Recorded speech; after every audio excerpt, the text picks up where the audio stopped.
Welcome to the Cerebral Faith. I almost said the Cerebral Faith podcast. Welcome to Cerebral Faith Live. Next year it will be the Cerebral Faith podcast because next year I'm going to be fusing Cerebral Faith Live and Cerebral Faith, the Cerebral Faith podcast.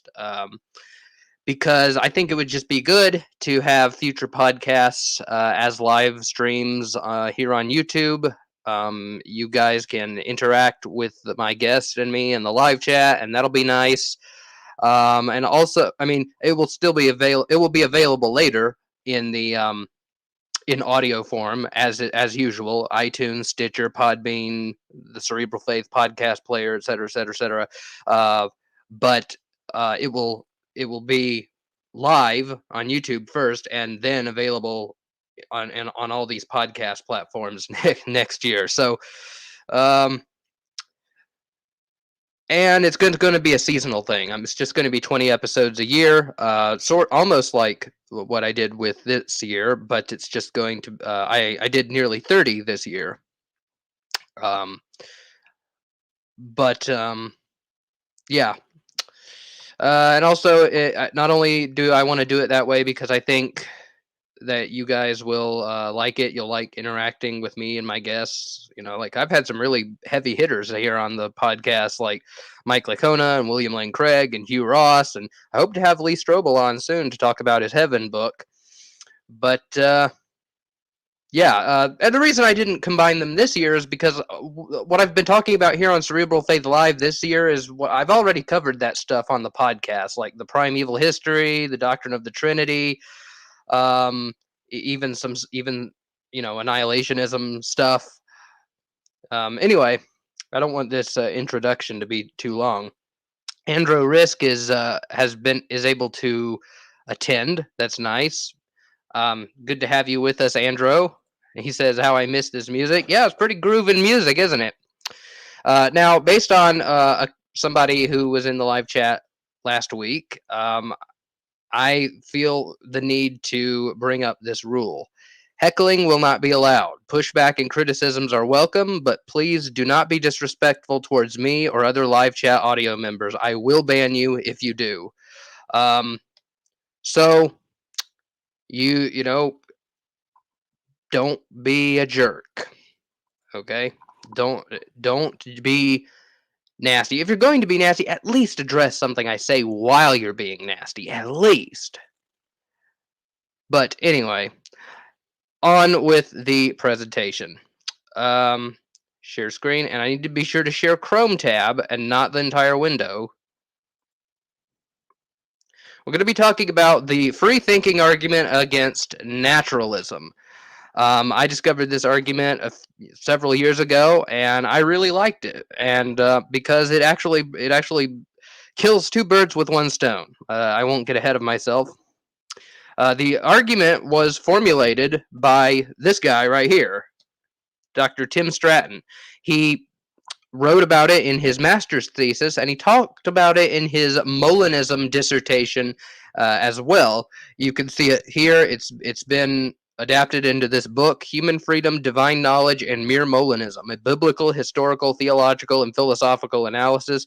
It's become one of my favorite books on Molinism, other than John Lang's book called Middle Knowledge. And I really recommend that if you haven't read it, you can pick it up. Even though it is an adapted dissertation, it's not expensive. It's only $9.99 on Kindle, and I think it might be, I don't know how much it is on paperback, but it's the cost of like maybe $15 or $20, but it's really affordable, and it's comprehensible.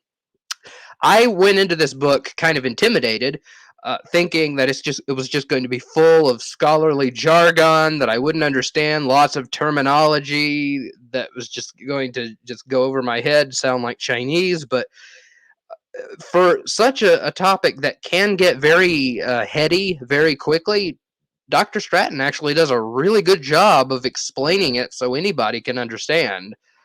So I really recommend that you pick the book up because it's really awesome. And I had him on the podcast to talk about to promote the book, and we talked about some of the contents of the book. I can't remember what episode title it was, but you can just go to cerebralfaith.net, go to the podcast page, scroll down, and you'll see it somewhere. I think it was 73, but I'm not sure.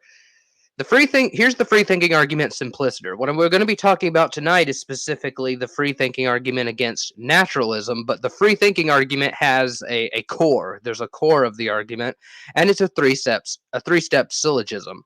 1. If humans do not possess libertarian freedom, then humans do not possess the ability to rationally infer and rationally affirm knowledge claims. 2. Humans can infer and affirm rationally. Humans can rationally infer and rationally affirm knowledge claims. 3. Therefore, humans possess libertarian free will. This is a logically valid syllogism. If the premises are true, then the conclusion follows. Now, here's the variation of the argument that contains the core, but does more than just conclude that we have free will. The free thinking argument against naturalism goes like this. 1. If human nature does not include an immaterial soul, then humans do not possess libertarian freedom. 2. If humans do not possess libertarian freedom, then humans do not possess the ability to rationally infer and rationally affirm knowledge claims. 3. Humans do possess the ability to rationally infer and rationally affirm knowledge claims. 4. Therefore, humans possess libertarian freedom. 5. Therefore, human nature includes an immaterial soul. 6. Therefore, naturalism is false. And 7. The best explanation for the existence of the immaterial soul and or libertarian freedom is God. So this argument contains 2 deductive conclusions and 1 abductive conclusion. The 2 deductive conclusions are that humans possess libertarian freedom, and that human nature contains an immaterial soul. The abductive conclusion, it doesn't follow deductively from the argument, but it's an abductive conclusion at the end. Think of it as like the conceptual analysis at the end of the Kalam cosmological argument. A spaceless, timeless, immaterial cause. It's not part of the syllogism, but it's something that you can ponder and think about the entailment. What is the entailment of this argument? It's sort of like that, the Kalam, whatever begins to exist has a cause. The universe began to exist, therefore the universe has a cause. And then you after you demonstrate the truth of 2 premises, you make a case for what the cause, what properties the cause of the universe must have. Well, in this case, step 7 is, well, what is the best explanation for the origin of this immaterial soul that possesses libertarian freedom and has the ability to rationally weigh different options, different beliefs and different arguments, and deliberate. So 2 deductive conclusions and 1 abductive conclusion. And again, this was this was the topic of Dr. Tim Stratton's master's thesis, and he talked about it also in his dissertation. And his whole ministry is pretty much named after it. So what we're going to do tonight is look at these premises. So are these premises true or are they false? If they are true, then it logically follows that all forms of determinism is false, or at least all forms of exhaustive determinism are false. This argument doesn't preclude that some people might be determined in some highly specialized circumstances, but generally speaking, you are not determined. And it also rules out physicalism, the idea that humans are just basically meat machines. We're just bodies. We're just brains. That's all we are. And all of your thoughts are basically just firing neurons and nothing else. This argument refutes both of those. So like I said, it kills 2 birds with 1 stone. So let's look at premise 1. If human nature does not include an immaterial soul, then humans do not possess libertarian freedom. This premise is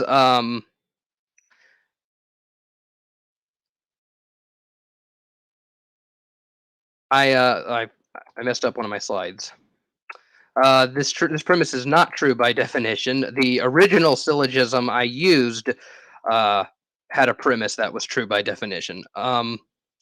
But if naturalism is true, then human nature, in fact, let's see, how can I word this? Because I talked to Tim Stratton today, and he helped me shape up my presentation. So thank you, Tim, for that. There were some slides I forgot to readjust. But basically, this premise is true because if naturalism is true, then only nature exists. That's by definition. There's no souls. There are no such things as angels. No such things as demons. No such thing as God. If it's supernatural, then it does not exist. And if it does not exist, if there is no supernatural aspect of humanity, if everything is physical, if everything that exists can be found on the periodic table, then that means humans are just physical creatures. And if humans are just physical creatures, then that means that all of our thoughts and beliefs would be causally determined by the forces and events of nature, i.e., physics and chemistry. You do what you do because brain chemistry is bubbling around in your head. And that is caused by things internal to you and things external to you, and it's basically just um, you're basically just molecules of motion, as Frank Turk likes to put it. If naturalism is true, then we are nothing but automata. All of our movements, feelings, thoughts, and opinions are causally determined by electrochemical processes in our brains, molecules and atoms bumping about, and other physical processes. You are a meat machine. As Francis Crick said in his book, The Astonishing Hypothesis, The Scientific Search for the Soul, quote, your joys and your sorrows, your memories and your ambitions, your sense of identity and free will are in fact no more than the behavior of a vast assembly of nerve cells and their associated molecules, end quote. So why think that if human beings don't have libertarian free will, then we don't have if humans don't have an immaterial soul, then we don't have free will. Well, if everything that exists is just physical, then we are causally determined by the chemicals inside of our brains, external environmental factors, DNA, and a variety of factors, and we are just automata. So, premise one, I think, is pretty solid, and most atheists, most naturalists will agree with this. You won't find many naturalists who will disagree. You'll find some who disagree with it, but you won't find many who disagree with it. Um, but in fact, this is the reason why most atheists and most naturalists are determinists. They don't believe we have libertarian free will, precisely for the reasons I just gave. They are naturalists. They don't believe that there's anything supernatural in the world. There's no souls, angels, demons, or God, and everything is just, um, as Frank Turek likes to say, molecules in motion. Um, And now there are some who try to find a way to make room for libertarian free will by appeals to things like quantum mechanics, quantum neurobiology, but I don't think that that's a very hopeful prospect because quantum events are random, and you need more than just indeterminacy for libertarian free will to hold. Because if all you have is just indeterminacy, I can't remember which author said it, but he said either everything is causally determined and our choices are up to us, or all of our actions are due to chance and it's not up to us.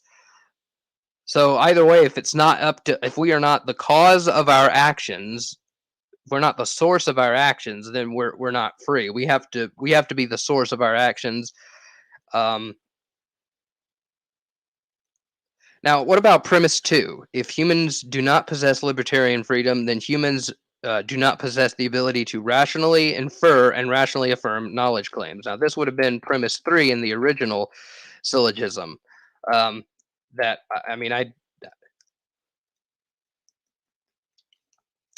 think you can tell I'm improvising because I I I didn't quite fix the slides, all of the slides. So the numbering system is a little bit off, and one premise is just completely gone. But I was busy all day. But we're still gonna get through this, and I will edit. Maybe edit the slides in Canva before I post them in the Google Drive link. But here's what Tim Stratton says about premise two, premise three of the original version of the argument, or premise two in the revised version. He says, "Quote: Premise 2 is equivalent with if all things are causally determined, then that includes all thoughts and beliefs. If our thoughts and beliefs are forced upon us and we could not have chosen better beliefs, then we are simply left assuming that our determined beliefs are good, let alone true. Therefore, we could never rationally affirm that our beliefs are the inference to the best explanation. We can only assume it. Here is the big problem for the atheistic naturalist. It logically follows that if naturalism is true, then atheists, or anyone else for that matter, cannot possess knowledge. Knowledge is defined as justified true belief. One can happen to have true beliefs. However, if they do not possess warrant or justification for a specific belief, their belief does not qualify as a knowledge claim. If one cannot freely infer the best explanation, then one has no justification that their belief really is the best explanation. Without justification, knowledge goes down the drain. All we are left with is question-begging assumptions." And in his blog post, Computers Don't Know Jack, posted on the FreeThinking Ministries blog, Tim Stratton wrote, quote, "Well, if something or someone else is causally determining all of your beliefs, then you stand in no epistemic position to know if your beliefs are any good, let alone true. All you can do is assume your beliefs, which would not be based upon your thinking and are not up to you, are good or true. But those assumptions are not even up to you. Something or someone else forced you to commit this fallacious error. It is simply not your fault. This is easy to comprehend once one considers one of my favorite thought experiments. Suppose a mad scientist exhaustively controls, causally determines all of Jack's thoughts and beliefs all the time. This includes exactly what Jack thinks of and about, and exactly how Jack thinks of and about it. All of Jack's thoughts about his beliefs and all of Jack's beliefs about his thoughts are caused and determined by the mad scientist. This also includes the next words that will come out of Jack's mouth. Question: How can Jack, not the mad scientist, conclude and rationally affirm the current thoughts and beliefs in Jack's head as good, bad, better, the best, true, or probably true without begging the question? Good luck with that, Jack. It is impossible." End quote.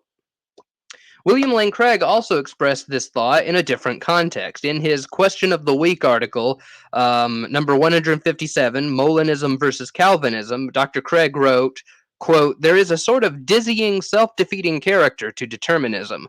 For if one comes to believe that determinism is true, one has to believe that the reason he has come to believe it is simply that he was determined to do so. One has not, in fact, been able to weigh the arguments pro and con and freely make up one's mind on that basis.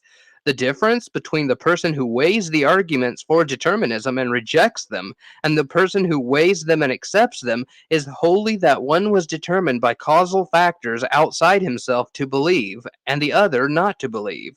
When you come to realize that your decision to believe in determinism was itself determined, and that even your present realization of that fact right now is likewise determined, a sort of vertigo sets in. For everything that you think, even this very thought itself, is outside your control. Determinism could be true, but it would be very hard to see how anyone could ever rationally affirm it, since its affirmation undermines the rationality of its affirmation, end quote. Now, here's an objection to that premise 2 of the revised free thinking argument, and that is that computers don't have free will, yet they think rationally and come to true conclusions.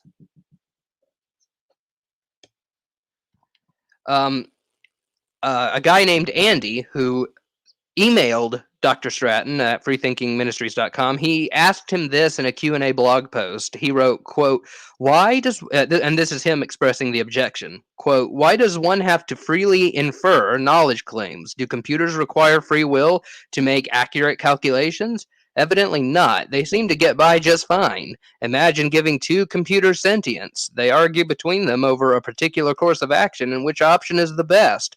What's wrong with describing what they have as knowledge? End quote. Dr. Stratton responded to Andy by saying, quote, calculation is not the same as inference to the best explanation, or what I refer to as the process of rational deliberation. This is clear to anyone who thinks about the nature of calculation. Does a calculator think of and about what is shown on the screen? Of course not. To make this point crystal clear, consider the words of the eminent philosopher of mind and atheist John Searle. Computation has no intrinsic intentionality, but only secondary intentionality imparted by the programmers. Computation is not thinking. Computation is a mechanical process and nothing more. According to Searle, a computer only appears rational only if rational agents designed it and programmed it to work according to basic rules and a design plan. If the computer functions properly, ignorant humans can be deceived. If the computer functions properly, humans can be deceived. As one computer scientist told me, a computer is just as rational as a power drill. End quote. And in my blog post responding to free will critics that I posted way back in 2017, I wrote, quote, to hark back to Stratton's explanation, knowledge is justified true belief. In order to have a belief that is both true and justified, one must be able to think freely. In order to think freely, one must have free will. You can't be a free thinker without free will. In the case of computers, yes, they do mathematical equations and they always come up with the right answer to the equation, but that's because there were people who causally determined the computer to have an infallible calculator inside of it. The programmer just as well could have programmed the computer to come up with wrong answers, and the computer wouldn't know the difference. Or perhaps someone hacked into the computer and infected it with a virus that causally determines it to come up with wrong calculations. If human beings are causally determined, then how do you know that the beliefs you hold aren't irrational? How could you keep yourself from committing fallacies? How could you know whether or not the beliefs you were determined to hold are true? They could be true, they could have good reasons for them, but you wouldn't be able to rationally weigh alternatives. If person 1 is causally determined to believe truth A, if person 1 was causally determined to believe truth B, he was causally determined to believe B. Just as a computer will come up with the truth or a lie depending on how it's wired, so we will come to true or false beliefs depending on how we're wired. Can it really be said that someone possesses knowledge, i.e., justified true belief, when the conclusions they came to were a matter of molecules and chemistry in their brain plus their environment? If the atoms in their brain bumped around differently, or if they had lived different lives in different circumstances and environments, their beliefs very well could have been different. What someone believes on naturalism depends on happenstance. If what someone believes depends on happenstance, how can that belief be said to be justified? It could, by happenstance, be a true belief, but it would not be a justified true belief. You would just happen by chance to hold the correct viewpoint, end quote. Here's another objection to premise 2 of the revised free thinking argument, and that's that you cannot choose what you believe. This objection is um, this premise here that says if humans do not possess libertarian freedom, then humans do not possess the ability to rationally infer knowledge claims. Hold on.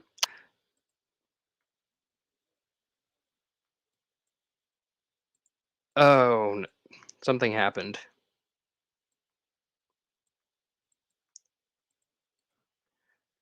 Yes, it's presupposing that uh, what you believe is something you can control. You can control what you believe.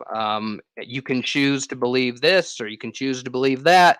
You can choose to believe A, and you can choose to believe non-A. You are in control of your beliefs.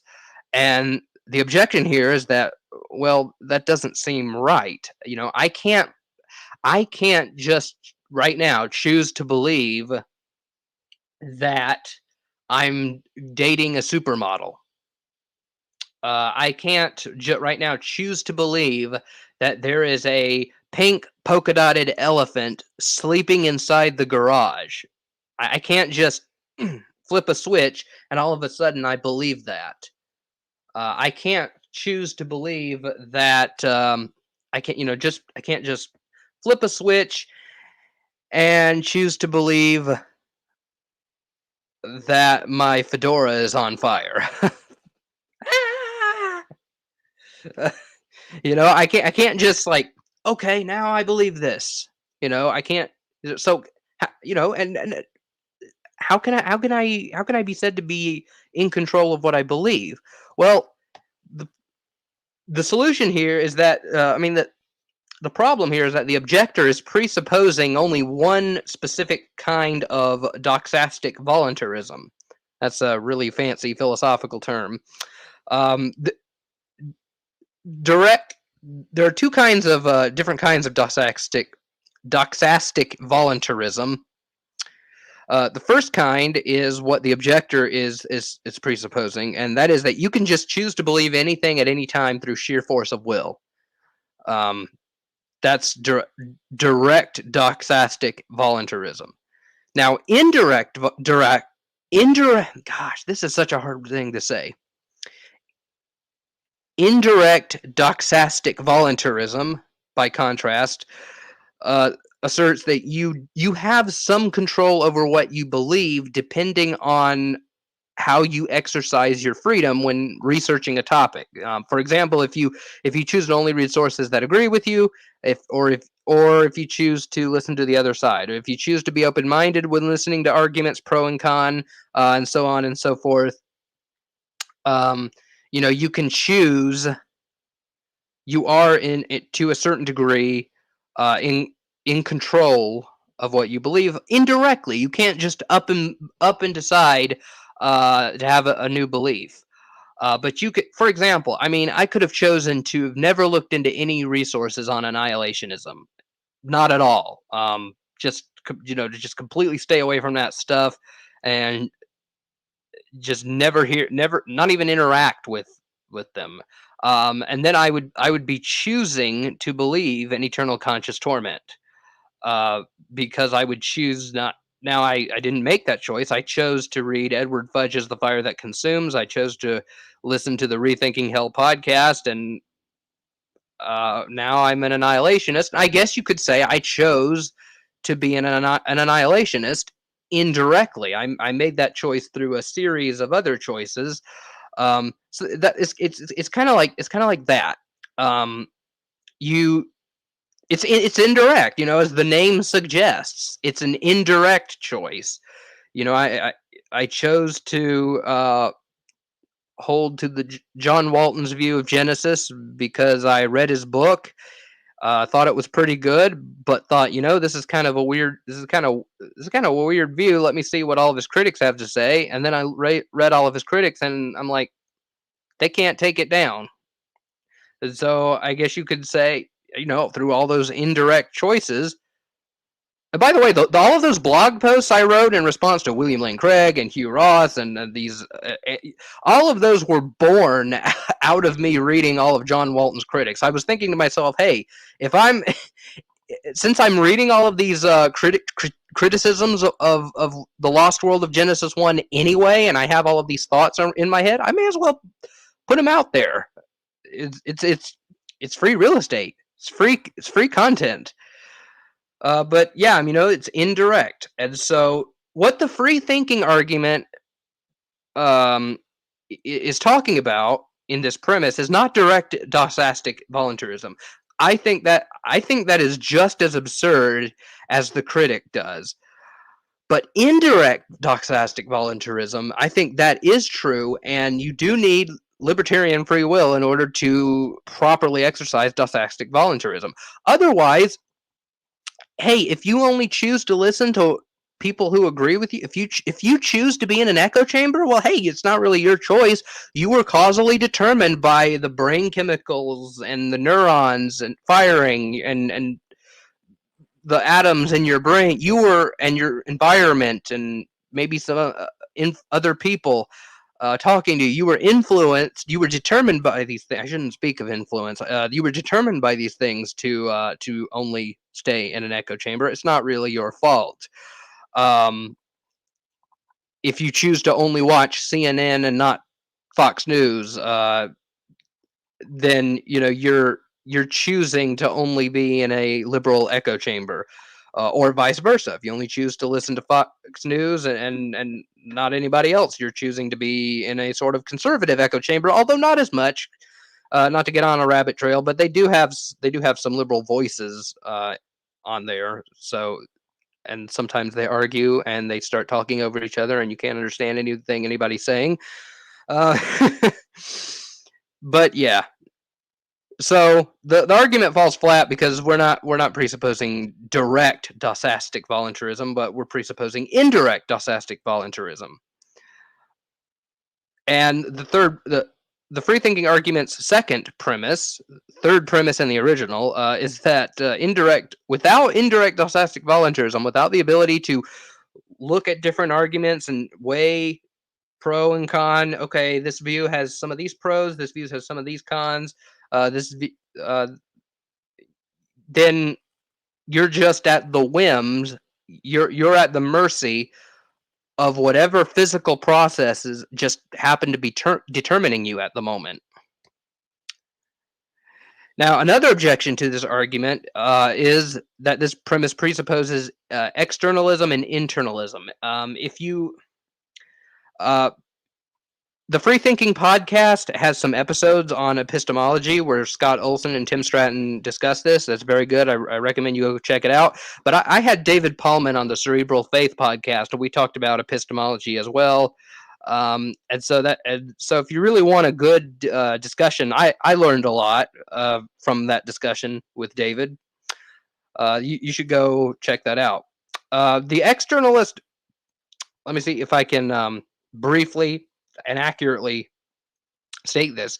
The externalist view of epistemology says you are justified in your belief if you have properly functioning faculties and if you are in an environment that is conducive to you forming true beliefs. And that's all.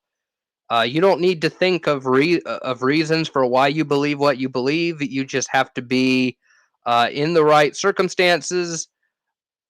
You have to have the right faculties. Your brain has to be working right. And if you have a belief, when your brain is working right, then you are justified, or they would say warranted. You are warranted in holding that belief. You have knowledge. The internalist says, no. You have to. You have to be aware of your reasons for why you believe what you believe. You have to be aware of the arguments and the evidence for and against whatever it is that's the belief in question. You can't just believe it and be in a right, be in a correct environment. you have to know why you believe. You can't just hold a belief and be like, well, I don't know why I believe this, but my brain is working right, so I must be justified. And there's a whole bunch of different branches of externalism and internalism. There's foundationalist internalists, where foundationalism says, hey, we have these certain foundational beliefs, and we sort of build from there. Like properly basic beliefs. And that's I'm not an epistemology expert by any means, but based on what I've heard, based on what I've looked at, my conversation with David Paulman and listening to those podcast episodes with Scott Olson and Tim Stratton, I think I would fall into the foundationalist internalist view. But anyway, these are not terms you run into every day, and for my audience who may have never heard these terms used before, just wanted to get them out of the way. But so you'll understand what I'm talking about. But people who hold to both of these two different branches of epistemology have criticized the argument for thinking it presupposes one or the other. And it's really funny because some of them say it presupposes internalism, and some others say it presupposes externalism. Now, both can't be right. They both could be wrong, and I think both are wrong. I don't think it presupposes either view of epistemology. If you're an externalist, you can use this argument. If you're an internalist, this argument is also available to you. I'm a foundationalist internalist. I mean, that's subject to change because I haven't run this topic into the ground like my friend David Paulman of Faith Because of Reason has. But just based on what I know now, based on what I think now, that's where I find, hey, I like this argument. I use it. Now, here's how the argument can work on either view. Like I said, the externalist believes that you're justified because you are in a correct environment. You have true, properly functioning properties. So the externalist can say that he can argue proper faculties, which would include libertarian free will, are necessary and sufficient conditions for knowledge. The externalist can say libertarian free will is necessary. It's a necessary condition, and it's a sufficient condition for your beliefs to be not to count as knowledge. Now, the internalist, he only needs to say that libertarian free will is a necessary condition, but not a sufficient condition. Now, the sufficient conditions would be the reasons, the arguments, the evidence for whatever the belief is, like the Kalam cosmological argument for God, if God is the topic, or the exegesis of the biblical passages in question, if it's a theological debate, or it's the arguments. The internalists can use this argument and say we need to have libertarian free will so that we can do indirect doxastic voluntarism. That's a necessary condition. And once we have that, then we're able to proceed with the process of looking at the arguments and the evidence. So no matter where you fall on the epistemological spectrum, you can use this argument. You're just going to, take slightly different. You're either going to believe that libertarian free will is sufficient, or you're just going to believe that it's merely necessary for knowledge. A necessary condition for knowledge, but not sufficient. Now, here, defense of premise 3 in the original version. Premise 3 is that humans do possess the ability to rationally infer and rationally affirm knowledge claims. Man, I really butchered this slide show. It's no longer a slideshow, it's a sideshow. Okay, so premise 3 is humans do possess the ability to rationally infer and rationally affirm knowledge claims. Now, okay, I've defended premise 1, I've defended premise 2. What reason do I have to believe premise 3? Well, here's what I think. You can't deny this premise without affirming it. Because if you deny that you have the ability to rationally infer and rationally affirm knowledge claims, so you're saying you know that you don't know anything. Well, how do you know that? Well, did you rationally infer it from some argument? Like maybe an argument for determinism. Maybe if you argue, maybe you've looked at the argument for determinism and the argument that if humans don't, maybe you agree with premise 2 and you think no, we don't possess libertarian free will, we're just determined, we're just molecules in motion, and we don't have the ability to rationally infer it. And you follow that argument and you just bite the bullet. Well, if you're using your brain to argue that your brain cannot be trustworthy. You're using your cognitive faculties to argue that you can't trust your cognitive faculties. You're saying, I have rationally inferred that humans do not possess the ability to rationally infer and rationally affirm knowledge claims. No matter how you look at it, to affirm this premise, to argue for it is self-refuting. It's a self-defeating argument. And so really the only hope for the naturalist is to really refute one of these, premise 1 or premise 2. So I think premise 3 is true. So therefore, humans possess libertarian freedom. Therefore, human nature includes an immaterial soul. Therefore, naturalism is false. Given the truth of the 3 premises, these 3 deductive conclusions follow.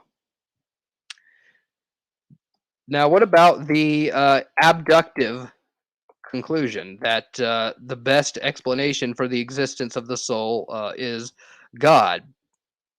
Well, I think it's very plausible to think that if we are immaterial human souls and we have libertarian freedom, that we were made by a mind that also possesses libertarian freedom and is immaterial.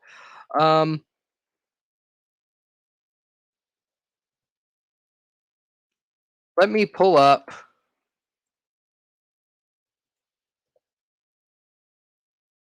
an article here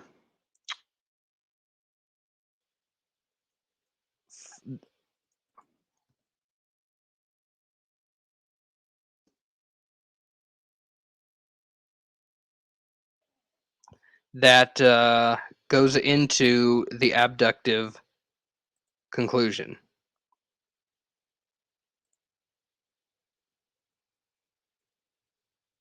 If I can find it.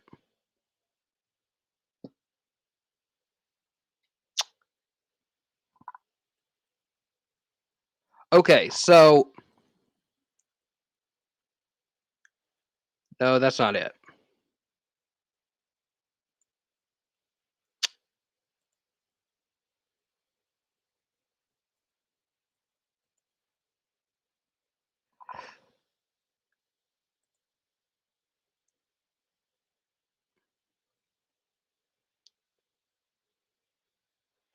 So okay, so here's what Stratton wrote with regards to the abductive conclusion. He says, if God, no way, I don't think I'm sharing my screen.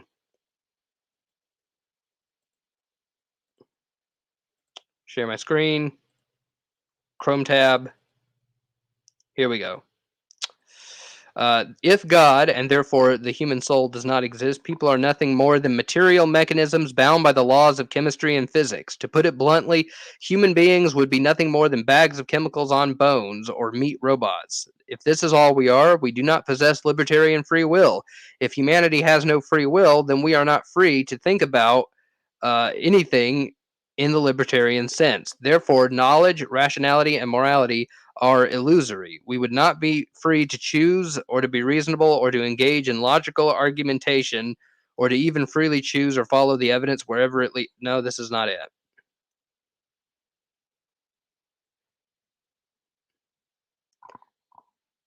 Okay, well, never mind. Anyway, I think it is very plausible to think that our ability to think freely and our immaterial nature derives from itself an immaterial a free thinking immaterial thing.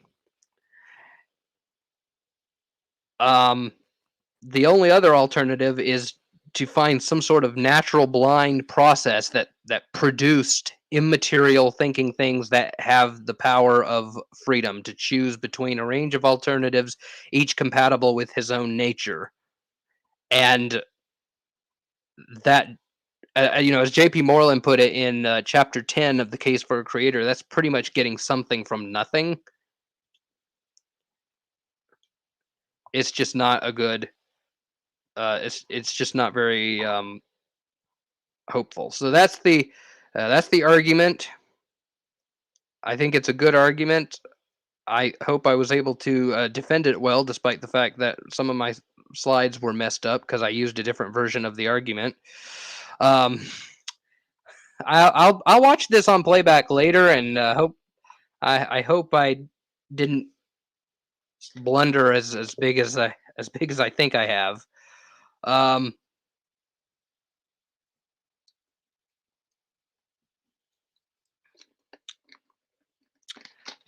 But anyway, we're at the Q&A portion tonight, so if you have a question, leave it in the live chat. Thank you, Jesus says, great stuff, brother. Thank you. Thank you, Jesus. I always feel weird saying thank you, Jesus.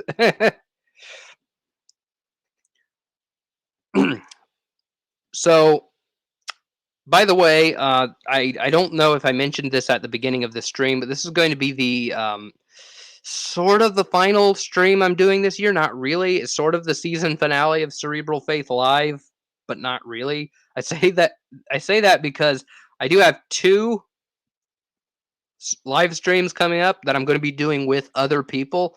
I'm going to be hosting debates, and I'm not going to give a date because it seems like every time I mention a date, oh hey, we're going to be having these people on next week, or or I'm going to be having this guy on the Cerebral Faith podcast at this time.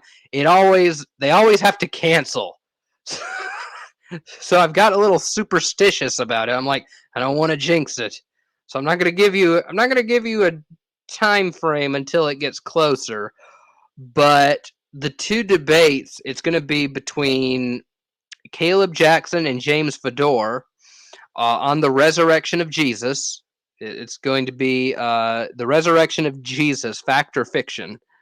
And the second debate is going to be called something like How Did God Create Us? And it's going to be between Fuzz Rana of Reasons to Believe and Aaron Yilmaz. And it's a debate between an old Earth creationist, that would be Fuzz Rana, and an evolutionary creationist, that would be Aaron Yilmaz. And Aaron wrote the book that I have right here, Deliver Us from Evolution. This is the book that made me an evolutionary creationist. Oh, that book smell. But I'm gonna have him on in December. Caleb Jackson and James Fedor are going to be debating the resurrection of Jesus in November, and Fuzz Rana and Aaron Yilmaz are going to be on in December. But I'm not going to give a precise date. But this is going to be the last one that's going to be a weekly thing. There's going to be like one in November, one in December, and then I'll be done until mid-spring of next year. And then that will start season 2 of Cerebral Faith Live and season 4 of the Cerebral Faith podcast.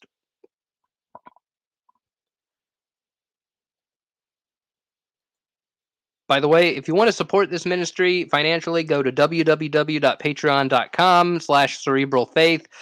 Your patronage really, really helps. I use Patreon money to pay for everything. The website, $29. Storyblocks, $50. StreamYard Premium is $25 a month. Canva, um, I use it to pay for pretty much every penny of my Patreon money goes to the ministry.